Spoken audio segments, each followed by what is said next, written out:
Hey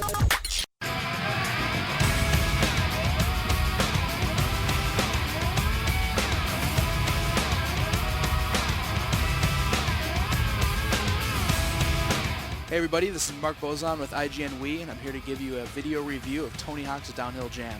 Tony Hawk's Downhill Jam is a little bit of a different game.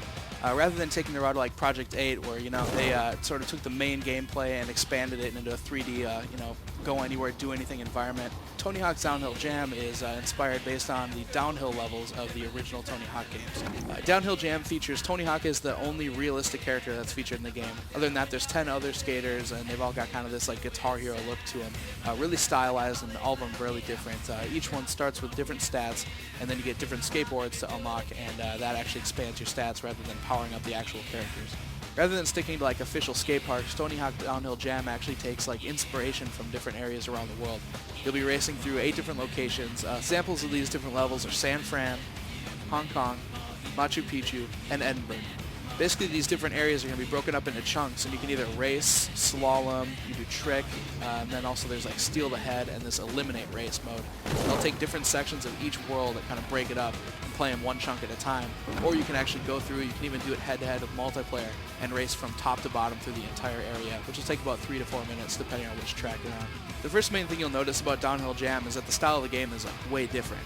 Basically, the graphics are kind of low res, all the cutscenes and things like that. We actually have better versions on our site, which is a little scary. We would have liked to see a lot more high-res stuff in the actual game. But it does run in 480p, and it runs in widescreen, and the style is something you're either going to love or you're going to hate. So if you don't like the style, don't get the game. If you like it, cool. There's also a decent amount of VO, and you've got 40 tracks, including like Motorhead, Iron Maiden, White Zombie, and Anti-Flag, which is pretty cool. But really odd and annoying thing is that you can't listen to these songs when building your custom playlist.